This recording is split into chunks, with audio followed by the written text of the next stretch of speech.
नमस्कार दोस्तों, welcome back to our channel. Friends, मैं आप सबका अपने चैनल स्टॉक्स फॉर लाइफ बहुत स्वागत करता हूं। Welcome to STFL family. Dear family members, आपको पता है कि शाम को हमारी एक वीडियो आती है स्टॉक फटाफट या फिर न्यूज़ फटाफट, जहां पे वीडियो एक चर्चा ने कौन स्टॉक में क्या न्यूज़ आ रही है और क्या बेस्ट बाइंग लेवल इमर्ज हो रहा है। जी हाँ दोस्तों, आज के दिन में बहुत बड़ी बड़ी अपडेट्स हैं और साथ ही साथ निफ्टी में क्या करना चाहिए। निफ्टी में बहुत गजब की तेज़ी हमें देखने को मिल रही है, तो निफ्टी का आउटलुक क्या है और हमें रणनीति क्या बनानी है, पोर्टफोलियो कैसे मैनेज करना है, वो भी बताने की मैं कोशिश करूंगा। चैनल में फर्स्ट टाइम होंगे सब्सक्राइब कर सकते हैं इस तरह की क्वालिटी कंटेंट को सबसे पहले एक्सेस करने के लिए। Now without delaying any for time, let's begin. इस निफ्टी की बात की जाए, डेली अपने ऑल टाइम हाई को ब्रीच कर रहा है और डेली दोस्तों एक नया हाई लगाते हुए देखने को मिल रहा है। इसके पहले किसी को इतना भी अंदाजा नहीं था कि निफ्टी इतना तेज हो जाएगा। ऑल्दो अगर आप देखें, निफ्टी का आज का जो क्लोजिंग भाव है 17,000 के ऊपर हमें दिखाई पड़ रहा है, 17,323 के आसपास। और आप देख सकते हैं गाइस कि इधर पे एकदम कंटिन्यूसली हमें तेजी देखने को मिल रही है।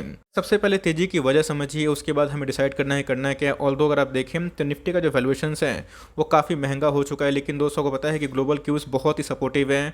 बात की जाए डो जोन्स की, वही बहुत तेज़ हमें देखने को मिल रहा है। और दोस्तों अभी तक फेड की ऐसी कुछ कमेंट्री देखने को नहीं मिल रही है जहां पे वो जो विड्रॉल करेंगे। आपको पता है कि मार्केट में इनफ लिक्विडिटी छोड़ा गया है, मार्केट में बहुत पैसे प्रिंट करके दिया गया है, जिससे क्या हुआ है मार्केट को सपोर्ट देखने को मिल रहा है। बहुत जगह पे बॉन्ड परचेज किया जा रहा है। ऑल्दो फेड ने थोड़ी तो हिंट दी थी कि बॉन्ड परचेज करना थोड़ा स्लो कर सकते हैं, लेकिन अभी तक बंद करने की बात नहीं हुई है। इसकी वजह से मार्केट इसको पॉजिटिव ले रहा है और शॉर्ट टर्म में मार्केट का जो आउटलुक है बहुत ही पॉजिटिव होगा। पता है इसकी यूट्यूब के नंबर्स आने वाले हैं।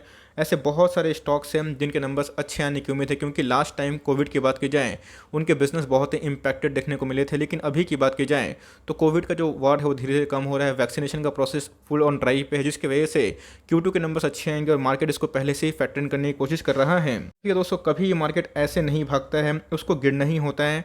और दोस्तों डिप तो मार्केट में आता ही, कोई बोलता है कि मैंने ऐसे पैसे बनाए हैं, आपसे झूठ बोलता है, बिकॉज मार्केट कभी ऐसा चल ही नहीं सकता है।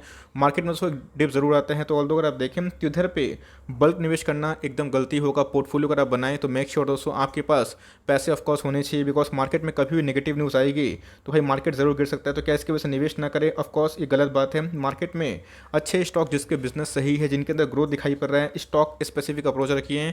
जिस स्टॉक में ग्रोथ है आप उसमें बने रहें। पहले भी निफ्टी ने अपने ऑल टाइम हाई के बाद एक डिप दिया था, 40% के आसपास निफ्टी टूट चुका था, लेकिन अगर आप देखें टाइम दिया तो पैसे ज़रूर बने। तो निफ्टी में गिरावट ऑफकोर्स हो सकती है अगर नेगेटिव न्यूज़ आती है, लेकिन इससे ध्यान रखिएगा शॉर्ट टर्म वाले प्लेयर अगर आप हैं तो अपना एसएल लेके काम करें, प्रॉफिट टाइमली बुक करें। और लॉन्ग टर्म वाले इससे घबराए ना, अपने पास पैसे रख सकते हैं। बिकॉज बहुत लोग क्या करते हैं, फोमो में आके टॉप पे ही निवेश करते हैं, लेकिन मेक श्योर दोस्तों टॉप किसी को पता नहीं होता है। हो सकता है कि निफ्टी और भाग जाए, लेकिन जब निफ्टी में थोड़ी सी करेक्शन अगर होगी तो आपके पास पैसे होने चाहिए। लॉन्ग टर्म पोर्टफोलियो बना के सोचे हैं फॉर लॉन्ग टर्म, तो आराम से कंटिन्यू करें और जहां पे आपको वैल्यू दिखाई पड़े वही निवेश करें, जिनके कांस्टेंट EPS हो, जिनके प्रोमोटर होल्डिंग सही हो और आने वाले कल में जिनके बिजनेस एटलीस्ट 10 साल टिक जाए, तो वहाँ पे निवेशित रहें।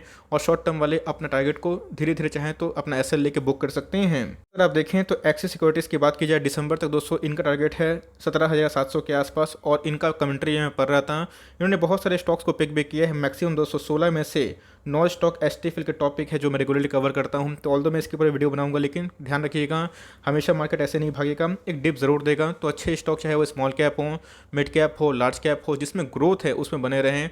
ऑल्दो आपको पता है इससे पहले मिड कैप और स्मॉल कैप में थोड़ी गिरावट देखने को मिली थी, उसके बाद रिकवरी हो चुकी है। तो कैसे यही कमेंट था, मार्केट के ऑल टाइम हाई पे गुमराह नहीं हो जाना है और टॉप पे पूरा पैसा डिप्लॉय नहीं करना है, अपना पैसा अपने पास रखना है। बिकॉज मार्केट है, टाइम मिलेगा और मार्केट में आप एक दिन के लिए नहीं आए हैं, लॉन्ग टर्म के लिए आए हैं।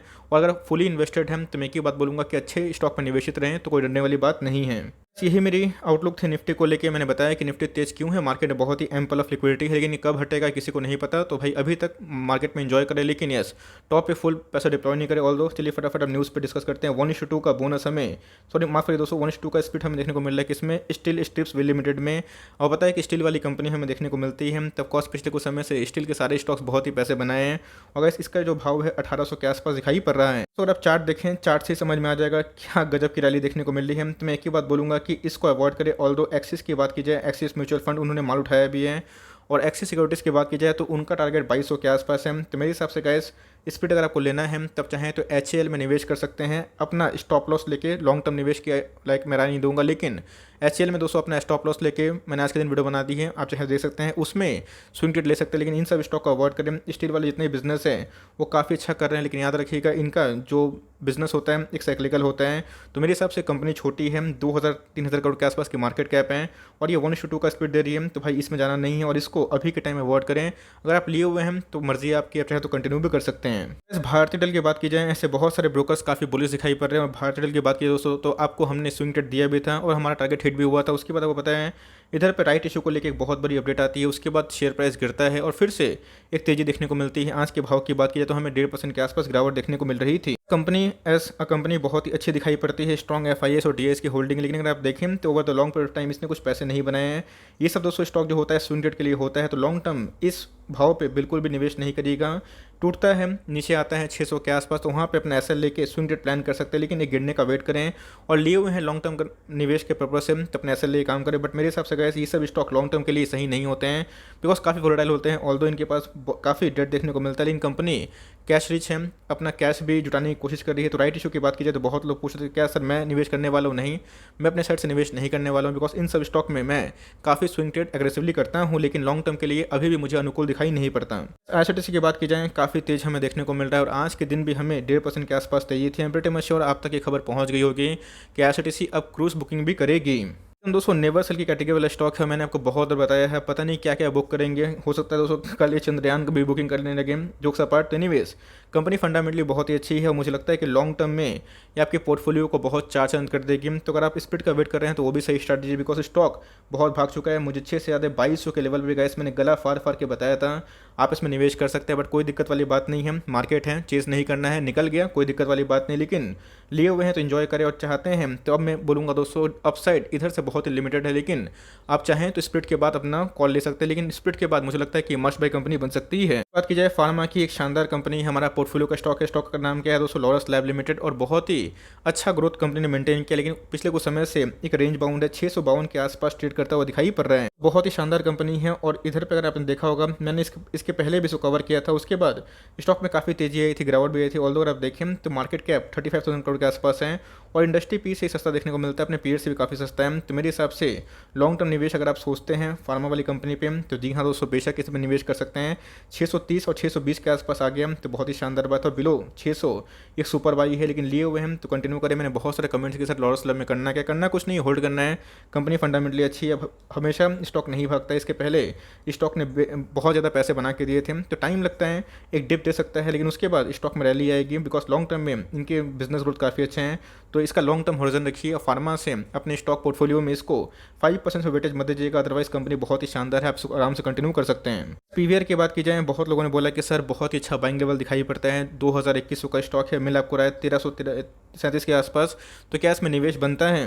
ध्यान से बात को समझने की कोशिश करिएगा। इसके पहले को पता है कि टूरिज्म वाले जितने भी स्टॉक्स हैं और जितने भी बैग्स वाले स्टॉक्स हैं और जितने भी भीड़ इकट्ठा होते हैं उन सब स्टॉक अगर आप भाव देखें तो अपने सब ऑल टाइम हाई पे है, लेकिन ये अपने ऑल टाइम हाई पे नहीं है। तो इसकी कुछ वजह है, वजह यही है कि लोग अभी OTT को ज़्यादा प्रेफरेंस दे रहे हैं। इसके पहले भी दोस्तों मैंने बहुत बार बताया था कि अगर आपको निवेश करना है भीड़ वाले स्टॉक पे, टूरिज्म वाले स्टॉक्स पे, तो आप चाहें तो IRCTC हमारा टॉपिक है उसमें निवेश कर सकते हैं।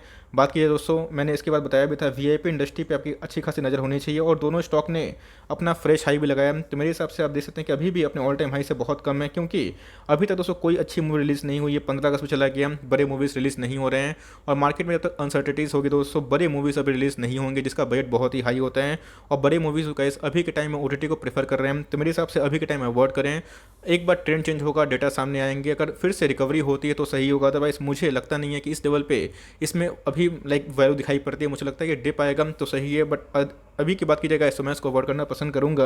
बहुत लोगों को लग रहा था कि न्यूजन में वो फंस चुके हैं, बिकॉज टॉप में लेंगे तो आपको हमेशा फंसा हुआ फील होगा, लेकिन अगर आप देखें तो फिर से ये 600 पे क्लोजिंग देना स्टार्ट कर चुका है और आज के दिन हमें 5% का वापस विकेट देखने को मिल रहा है। कंपनी कैसी है, अच्छी है। Q1 के नंबर्स उम्मीद से बेहतर नहीं थे तो मार्केट ने पनिश किया और ASM लिस्ट की वजह से काफ़ी वॉल्यूम लॉस देखने को मिले, लेकिन यस अगर आपने लिया हुआ है टॉप पे तो कंटिन्यू करें, बिकॉज मुझे लगता है कि 600 अगर सर्वाइव करता है तो आने वाले कल में इसमें तेजी आ सकती है। IT के नंबर्स अच्छे आने की उम्मीद लेट सी, Q2 के नंबर सही आए आपके पास हैं, आप आराम से कंटिन्यू कर सकते हैं। उन्नति की बात की जाए, बहुत ही शानदार कंपनी है केमिकल की और 1858 के आसपास दिखाई पड़ रहा है और आज के दिन में फ्लैट कारोबार देखने को मिल रहा था। एक मिड कैप कैटेगरी का स्टॉक है, 19 करोड़ के आसपास की मार्केट कैप है, बहुत ज़्यादा पैसे बना के दी है अपने टॉप से। अगर आप देखें तो इसमें भी वही 8-10% के आसपास करेक्शन हो चुकी है, तो एकदम कंटिन्यू करें। कंपनी फंडामेंटली बहुत ही अच्छी है और एक बार ये आपको 1800 के लेवल के नीचे मिलता है या 1800 के लेवल के आसपास मिलता है तो केमिकल में अगर आप इसमें नज़र बनाए हुए हैं तो जा सकते हैं। ऑफकोर्स कंपनी फंडामेंटली अच्छी है, टॉप पे भी लिए हुए हैं तो कोई दिक्कत वाली बात नहीं है। 1800 के बिलो आप चाहें तो एवरेज कर सकते हैं और कंपनी के आपके पास शेयर हैं तो बहुत ही लॉन्ग टर्म तक होल्ड करें। इनके नंबर्स काफ़ी अच्छे थे और रैली भी हुई थी, उसके प्रॉफिट बुकिंग हमें देखने को मिल जा रही है। टायर कंपनी की बात की जाए, बालकृष्ण इंडस्ट्रीज बहुत ही शानदार कंपनी हमें दिखाई पड़ती है। आज के कारोबार की बात की जाए 2400 के भाव पर क्लोजिंग देखने को मिल रही थी और फ्लैट कारोबार देखने को मिल रहा था। मेरे हिसाब से एक डिप का वेट कर सकते हैं इधर पे। गैस मैं एडवाइस नहीं करूंगा कि आप चाहें तो निवेश कर सकते हैं, बिकॉज अगर आप देखें तो ऑलरेडी अपने ऑल टाइम हाई पे हैं और बहुत ट्रिमेंडस रैली हमें देखने को मिल रही थी। 2350 के नीचे मुझे लगता है कि एक डिप का इंतजार कर सकते हैं फ्रेश एंट्री के लिए और लिए हुए हैं तो कंटिन्यू कर सकते हैं। आपको पता है कि स्टॉक मार्केट में टॉप किसी को पता नहीं होता, लेकिन हमें रिस्क रिवॉर्ड का ऑफकोर्स दाव खेलना चाहिए। तो मेरे हिसाब से अभी रिस्क रिवॉर्ड सही नहीं है। आप चाहें तो वेट एंड वॉच कर सकते हैं, वरना मर्जी आपकी है, आप अपना कॉल भी ले सकते हैं। बट मेरे हिसाब से थोड़ा आपको वेट करना चाहिए, एक डिप आ जाए तो सही है, अदरवाइज स्टॉक भागता है, भाग जाने दीजिए। मार्केट में बहुत सारे ऑप्शंस हैं, आपको मौका मिलते रहते हैं। इंडिया मार्ट की बात की जाए तो बहुत लोग बोल रहे हैं कि सर क्या प्रॉफिट बुक कर लें। मेरे वीडियोस से 7000 पे 7200 पे लिया था भाई, रैली तो स्टार्ट भी नहीं हुई, आप प्रॉफिट बुकिंग का बात कर रहे हैं। आज के दिन की बात की जाए तो हमें फ्लैट कारोबार देखने को मिल रहा था। आपको लगता है कि आपका टारगेट हिट हो गया है 10-15% से, अगर आप खुश हैं तब कंटिन्यू कर सकते हैं, अपना प्रॉफिट को बुक कर सकते हैं। अगर आपने लिया 7000 के लेवल पे अच्छा खासा मुनाफा में 1100 के अपसाइड हमें देखने को मिल चुकी है। बट मेरे हिसाब से मैं अपनी बात करूँ तो भाई मैं इसको लॉन्ग टर्म तक होल्ड एंड कंटिन्यू करूँगा, बिकॉज मेरा टारगेट है वो बहुत ही अप है और मुझे लगता है कि इंडिया मार्ट इंटरमेश FNO के जाने के बाद ये कम से कम बहुत ही शॉर्ट टर्म में 8600 का टारगेट कम से कम हिट करेगा जो QI प्राइस थे। और बेस्ट केस की बात की जाए तो शॉर्ट टर्म में ये 9200 को बहुत दिखा सकता है। ये दोस्तों मेरा कैलकुलेशन है, मेरा अनुमान है, वैसा नहीं है कि ये टारगेट हिट होंगे। हो सकता है कि एक डाउन साइड भी आ जाए, कल बोले कि सर आपके वजह से प्रॉफिट बुक नहीं कर पाए। तो अगर कॉल आपका है, आपको प्रॉफिट बुक करना है तो आप चाहे तो कर सकते हैं, बट दोस्तों मैं करने वाला नहीं हूँ। मेरा टारगेट इसको बहुत ही अप है, बिकॉज मुझे इसमें स्प्लिट भी लेना है और लॉन्ग टर्म तक बने रहना है। डेफरी कंपनी है, मुझे लगता है कि लॉन्ग टर्म में इसके अंदर काफ़ी पोटेंशियल है और रैली तो अभी शुरू हुई है। HDFC लाइफ की बात की जाए, जी हाँ एक्साइड लाइफ की बात की जाए तो इनको एक्वायर कर लिया गया है। 6600 करोड़ के आसपास डील है। ऑल्दो अगर आप देखें तो डील के बाद हमें 3% के आसपास गिरावट देखने को मिल रही है, क्योंकि मार्केट के जो एक्सपर्ट हैं उनका माना जाए दोस्तों तो ये जो डील है वो थोड़ा एक्सपेंसिव है और HDFC लाइफ ने थोड़े से महंगे भाव पे इसको खरीद लिया है। इसलिए एक्साइड लाइफ में तेजी थी लेकिन इसमें गिरावट थी, बट कोई दिक्कत वाली बात नहीं है। बहुत ही पेशेंस के बाद इसने ब्रेकआउट दिया है, तो इतना गिरे उतना उठाइए, बिकॉज डेफरी कंपनी है। मुझे लगता है एक बुलिश मूवमेंट अभी भी इंश्योरेंस वाली कंपनी पे ड्यू है, तो SBI लाइफ के बाद ये बहुत ही तेज रैली कर सकती है। तो मेरा स्ट्रॉन्ग रिकमेंडेशन है कि आप इसमें हर डिप बाई कर सकते हैं। CMP घुसने के लिए सही है, लेकिन आपको लगता है कि थोड़ा सा वेट एंड वॉच करना चाहिए, आप चाहे तो 720 के नीचे एंट्री ले सकते हैं और आपके पास है तो आराम से होल्ड एंड कंटिन्यू करें। डेफरी कंपनी है लेकिन थोड़ा महंगा वैल्यूएशन में इन्होंने एक्साइड लाइफ को ले लिया, इसकी वजह से मार्केट ने नेगेटिव रिएक्ट किया, बट कंपनी फंडामेंटली बहुत ही ओके है। Timing that's the end of the stock फटाफट सीरीज। आई होप मेरा ये फटाफट आपको अच्छा लगा। वीडियो अच्छी लगी तो लाइक कर दीजिएगा, चैनल फर्स्ट टाइम होंगे तो याद से सब्सक्राइब करना ना भूलिएगा। फर्दर कोई डाउट उसको ड्रॉप कर सकते हैं, कुछ और रिव्यू चाहिए उसका नाम भी ड्रॉप करना भूलिएगा। I would love to make a video on your demand guys. मिलते हैं जल्दी ही, तब तक के लिए bye. Thanks for listening friends, God bless you all.